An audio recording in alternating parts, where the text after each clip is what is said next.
बिस्मिल्लाहिर्रहमानिर्रहीम। अस्सलाम वालेकुम। Welcome to easy cooking with Naureen. आज मैं आपके लिए एक ख़ास दिल्ली की रिवायत का हिस्सा यानी कलंदरी पुलाव बनाने की एक ऐसी आउटस्टैंडिंग और नेक्स्ट लेवल की रेसिपी को शेयर करूंगी जिसे आज से पहले आपके साथ कभी भी किसी ने नहीं शेयर किया होगा। ये एक सादा लेकिन जायके से भरपूर डिश है।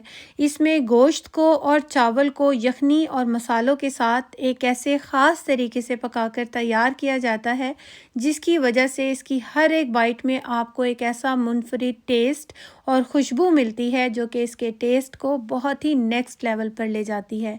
चेक कीजिए कितना नरम व मुलायम और गुलाबी गुलाबी ये गोश्त बनकर तैयार हुआ है। ये देखिए रेशा रेशा इतना रस भरा है ना कि इस पुलाव को खाने के बाद आप बाकी सारी रेसिपीज़ को छोड़ देंगे। हमेशा आप इस रेसिपी को बनाना पसंद करेंगे। चावल का एक एक दाना इतना रसीला, इतना खिला खिला और इतना मज़ेदार है ना कि इसको खाने के बाद तो आप ख़ुद भी एक नेक्स्ट लेवल पर चले जाएंगे। इसको एक ख़ास किस्म की लहसुन की चटनी के साथ सर्व किया जाता है जो कि इसके जायके को 100 गुना डबल कर देती है। रेसिपी बहुत ही कमाल की है। होपफुली आपको ज़रूर पसंद आएगी। बस आपने इसको लाइक और शेयर करते जाना है। आइए अब हम अपनी रेसिपी को बनाना शुरू करते हैं।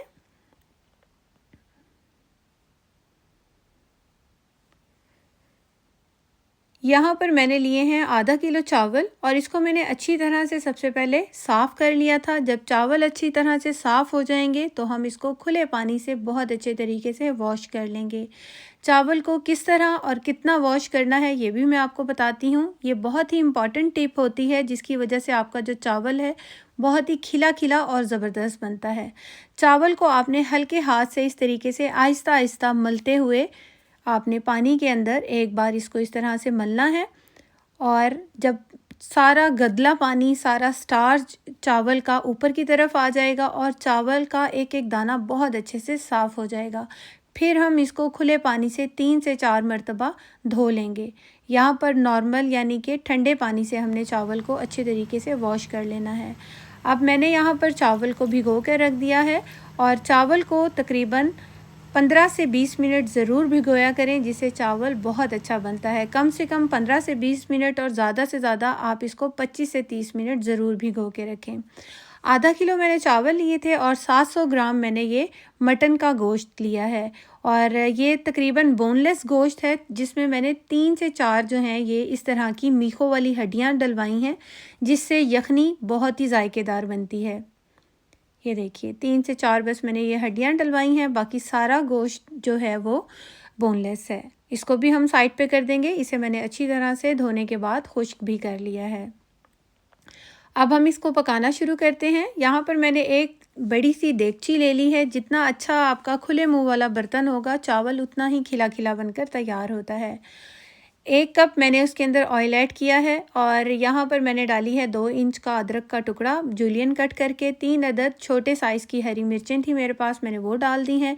अगर आपके पास बड़े साइज़ की होंगी तो 2 अदद ही काफ़ी हैं। अब हम इन दोनों चीज़ों को अच्छी तरह से 1 मिनट के लिए ऑयल के अंदर फ्राई करेंगे। इससे ऑयल के अंदर बहुत अच्छी सी खुशबू आती है। फिर हम इसके अंदर कुछ साबुत खड़ा गरम मसाला डालेंगे जिसमें मैंने 1 दालचीनी का टुकड़ा डाला था, 4 से 5 लौंग, 2 अदद बादियान के फूल ऐड किए हैं, 3 अदद यहाँ पर सब्ज़ इलायची डाली है, 2 अदद तेज़ पत्ते ऐड कर दिए हैं, 1 अदद बड़ी इलायची जिसे काली इलायची भी बोला जाता है वो ऐड की है और हाफ़ टी स्पून साबुत काली मिर्चों को मैंने ऐड कर दिया है। और अच्छी तरह से इन सब मसालों को 1 मिनट के लिए मीडियम फ्लेम पर हम भूनेंगे ताकि ऑयल में भी अच्छी सी खुशबू आ जाए और इन सब मसालों का कच्चापन भी ख़त्म हो जाए। जब ये सब मसाले अच्छे से क्रैकल हो जाएंगे, भुन जाएंगे, तो हम इसके अंदर ऐड कर देंगे गोश्त।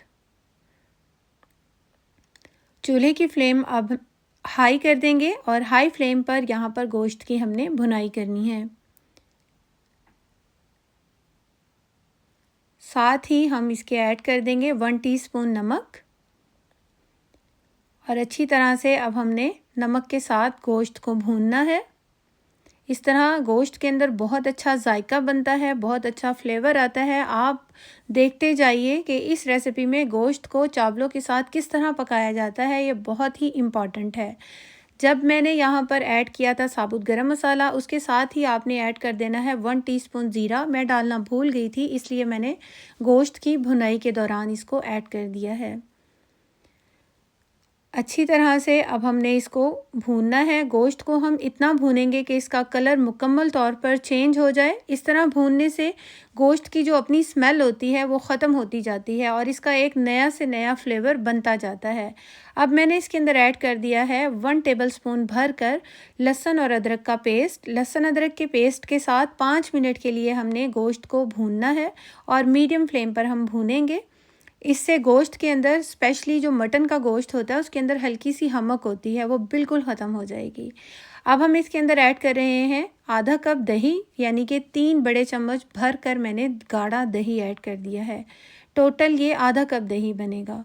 और दही को ऐड करते वक्त मैंने चूल्हे की फ्लेम मीडियम कर दी थी और मीडियम फ्लेम पर मैंने इसको सबसे पहले मिक्स करना है और फिर से मैं चूल्हे की फ्लेम हाई कर दूंगी और हाई फ्लेम पर अब हमने गोश्त को दही के साथ पकाना है। इन सब चीज़ों को स्टेप बाय स्टेप डालने से गोश्त के अंदर जो फ्लेवर बनता है ना, वही इस कलंदरी पुलाव की पहचान होता है, जो कि सारे पुलाव से इसको अलग कर देता है। यहाँ पर मैंने 1 टेबलस्पून भर कर डाला था सौंफ का पाउडर और 1 टेबलस्पून भर कर मैंने धनिए का पाउडर ऐड कर दिया है। इन दोनों चीज़ों को अच्छी तरह से गोश्त में हम मिक्स करते हुए गोश्त को भूनेंगे।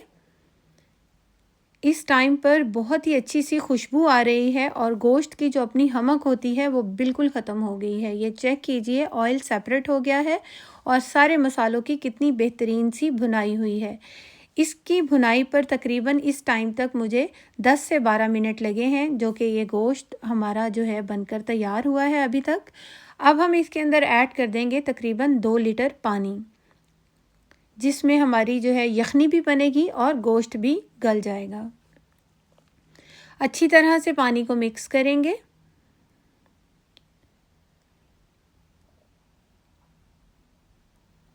जब अच्छे से मिक्स हो जाएगा तो हम इसके अंदर ऐड कर देंगे 2 अदद मीडियम साइज़ के प्याज। इसको मैंने इस तरह से कट करके ऐड किया है ताकि इसका जितना भी अर्क है, जितना भी रस है, वो अच्छे तरीके से यखनी के अंदर शामिल हो। इस तरह से 2 अदद प्याज को मैंने कट लगाकर ऐड कर दिया है। 1 अदद मैंने लिया है लहसुन का पाउच और उसको हम प्रिकल कर लेंगे। उसके अंदर छुरी की मदद से या फिर कांटे की हेल्प से इस तरह से हमने सुराख कर लेने हैं। इससे लहसुन का जितना भी अर्क है, जितना भी जूस है, बहुत अच्छे तरीके से हमारी यखनी में शामिल होगा। अगर आप मेरी रेसिपी को देखते हुए यहाँ तक पहुँच चुके हैं, यकीनन आपको मेरी रेसिपी अच्छी भी लग रही होगी। आगे भी ज़रूर देखिएगा क्योंकि ये बहुत ही नेक्स्ट लेवल की बनने जा रही है। और साथ साथ मुझे ये भी बताइएगा कि आप मेरी रेसिपी कौन सी सिटी से या फिर कौन सी कंट्री से वॉच कर रहे हैं, ताकि मैं आपका थैंक्स कर सकूँ। सब चीज़ों को एक बार अच्छी तरह से मिक्स कर देंगे और अब हम इसे ढक कर उबाल आने तक हाई फ्लेम पर और उसके बाद हमने इसको मीडियम फ्लेम पर 25 से 30 मिनट तक पकाना है। जितनी हल्की आंच पर ये पकेगा उतना ही मज़ेदार और रसीली इसकी यखनी बनकर तैयार होगी। हमने इसको तेज़ आंच पर एकदम से नहीं गलाना या प्रेशर कुकर में डालकर नहीं गलाना। इस तरह गलाएंगे तो इसका जायका आप खुद महसूस करेंगे, कमाल बनता है। जब सब चीज़ें अच्छी तरह से गल जाएंगी, गोश्त अच्छे से गल जाएगा, तो हमने इसके अंदर प्याज और लहसुन जो डाला है उसे हम निकाल लेंगे और गोश्त को चेक कर लेंगे। ये देखिए गोश्त कितने बेहतरीन तरीके से गल चुका है। और जब गोश्त अच्छे से गल चुका होगा, यहाँ पर यखनी जो है वो तकरीबन आधी रह गई है, तो इस टाइम पर हम इसको एक बार अच्छे से मिक्स करेंगे और इसके अंदर हमने जो नमक हमने पहले डाला था गोश्त को फ्राई करते वक्त, और उसके बाद हमने नमक को चेक करना है और मज़ीद ऐड करना है। यहाँ पर 1 टीस्पून मैंने इलायची का, सब्ज़ इलायची का पाउडर ऐड किया है। 1 टीस्पून मैंने ऐड की है कुटी हुई लाल मिर्चें। एक बार अच्छे से मिक्स कर देंगे। और यहाँ पर मैंने नमक को भी टेस्ट कर लिया है कि हमें नमक कितना चाहिए और मज़ीद, क्योंकि 1 टीस्पून हम पहले डाल चुके हैं, तो यहाँ पर मज़ीद हम जो ऐड करेंगे वो नमक, वो भी मैं आपको बताऊंगी। उससे पहले मैंने यहाँ पर ऐड कर दी है इमली। 50 ग्राम मैंने इमली ऐड की है। एक बार अच्छी तरह से मिक्स करेंगे और यहाँ पर मैं ऐड कर रही हूँ गरम मसाला पाउडर 1 टीस्पून। मेरे पास जो ये स्पून है वो टेबल स्पून है, इसलिए मैं अगर हाफ़ डालती हूँ तो इसका मतलब है वो 1 टीस्पून है।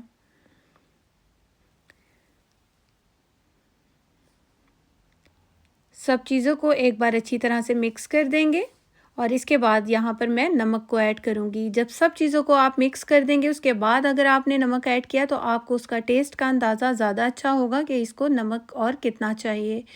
मैंने यहाँ पर तकरीबन 1 एंड हाफ़ टीस्पून नमक का ऐड किया है और इसके बाद मिक्स कर दिया था सब चीज़ों को। इसके बाद मैंने भीगे हुए चावल ऐड किए हैं और चावल को अच्छी तरह से हमने हल्के हाथ से मिक्स करना है। चावल को ऐड करने के बाद हमने ज़्यादा ज़ोर-ज़ोर से चम्मच नहीं चलाना, क्योंकि चावल भीगे हुए होते हैं और जब आप तेज़-तेज़ चम्मच चलाएँगे तो चावल का दाना टूट जाता है। यहाँ पर हम इसका बहुत ही रिच और अमेजिंग फ्लेवर बनाने के लिए इसके अंदर हमने ऐड कर दिया है 1 कप दूध, आधा कप दूध है ये। और दूध ऐड करने के बाद एक बार हल्के हाथ से हम मिक्स करेंगे दूध को भी यखनी के अंदर। और इसके बाद हमने इसको हाई फ्लेम पर इतना पकाना है कि चावल का जो पानी है वो तकरीबन 90% तक ख़त्म हो जाए। यहाँ पर चेक कीजिए चावल कितना लंबा लंबा और खिला खिला बन रहा है और खुशबू इतनी अमेजिंग है कि इसका अंदाज़ा तो आप उस वक्त लगाएंगे जब आप इसको अपने घर में बनाएंगे। और मैं भी आपको इसके अंदर जो मैंने चीज़ें ऐड की हैं, जिस तरीके से मैंने इसको पकाया है, इसका अंदाज़ा आप ख़ुद भी लगा सकते हैं।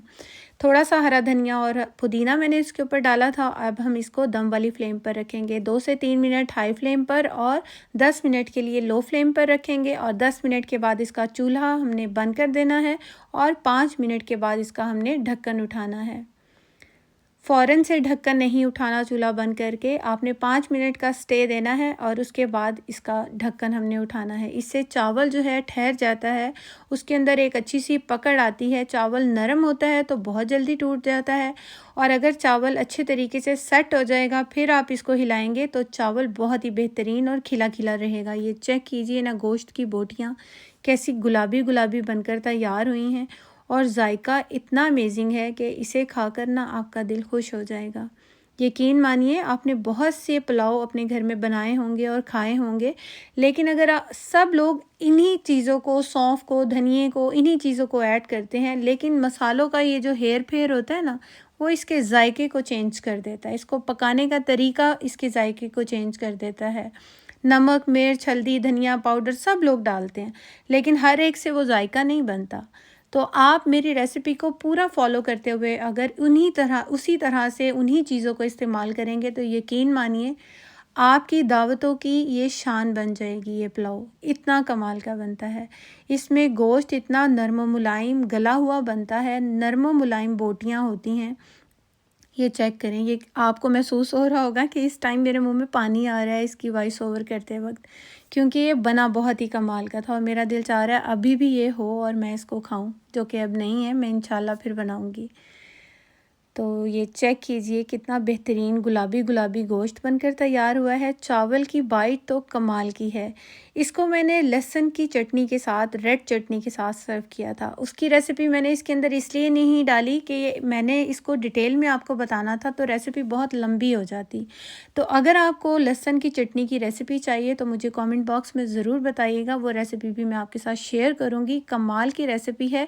उस चटनी के साथ इसको इन चावलों को खाने का मज़ा 2 गुना यानी डबल हो जाता है, 100 गुना बढ़ जाता है। इतना ज़बरदस्त हो जाता है इसका जायका ये वाली चटनी के साथ। कमाल की ये चटनी लगती है चावल के साथ। तो पुलाव के साथ नॉर्मली लहसुन की चटनी बहुत ही अमेजिंग लगती है। किसी भी किस्म का दही नहीं चाहिए, रायता नहीं चाहिए, सैलड नहीं चाहिए, सिर्फ आपको ये पुलाव हो और ये मज़ेदार चटनी हो तो कमाल ही हो जाता है। होपफुली आपको मेरी ये रेसिपी ज़रूर पसंद आई होगी। रेसिपी अच्छी लगी हो तो इसे लाइक और शेयर ज़रूर कीजिएगा। बहुत डिटेल में समझाइए तो एक लाइक और शेयर तो ज़रूर बनता है, तो वो ज़रूर करना है। और मेरे चैनल को सब्सक्राइब कर लें अगर आपको बकरीद के लिए बहुत ही मज़े की रेसिपीज़ चाहिए तो। Thanks for watching. अल्लाह हाफिज़।